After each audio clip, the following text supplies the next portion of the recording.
Добро, денеска имавме навистина голема чест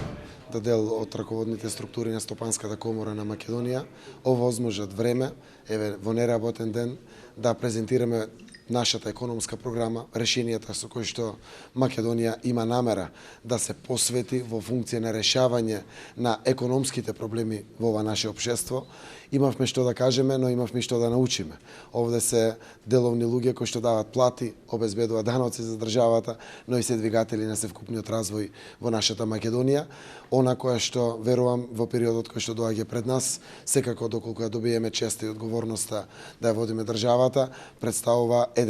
една можност да идната влада користи сериозен капацитет кој што ќе биде од помош на севкупниот развој во Македонија. Јас сум убеден дека ние политичарите можеме многу што да научиме од деловната наша заедница. Драго ми е што имаме инкорпорирано еден значаен дел од проблематиките кои што го тиштат бизнисот и деловната заедница во Македонија, како би можело побрзо да се изнајдат решенија, заради тоа што решенијата во бизнисот значат и решенија во Македонија, успешен бизнис значи нови работни места, значи повеќе пари во буџетот и значи севкупен економски развој и општа благосостојба во Македонија.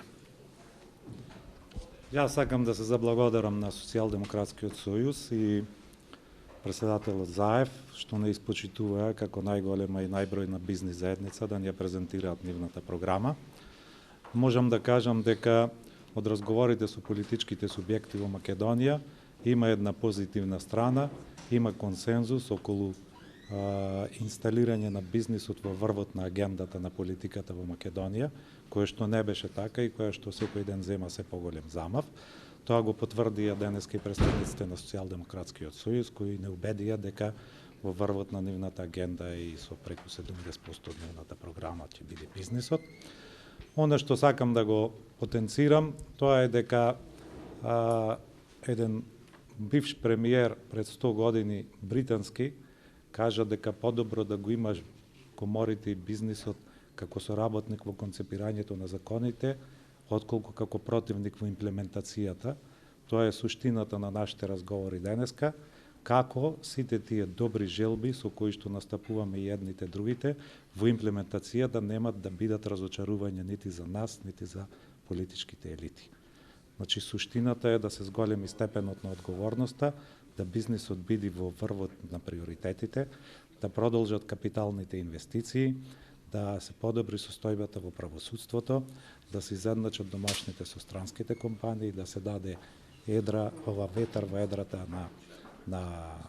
компаниите и на таков начин да постигнеме раст кој што може да не прави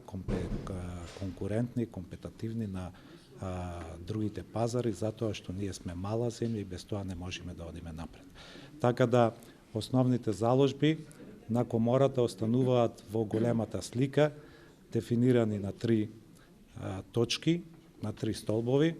постигнување на договор меѓу јавниот и приватниот сектор за нивните меѓусебни релации во текот на владењето.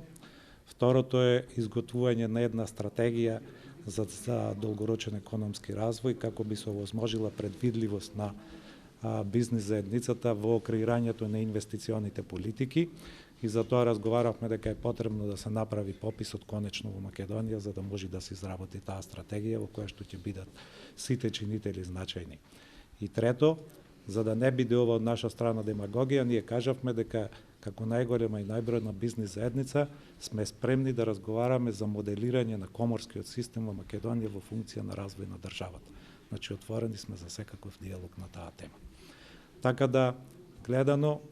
на крајот заклучувам дека ние може да бидеме како бизнисмени, како бизнис заедници задоволни дека на високо место ќе биде рангиран приоритетот економијата, а тоа овозможува развој на државата и подобра ситуација за сите нас и за фирмите и за граѓаните.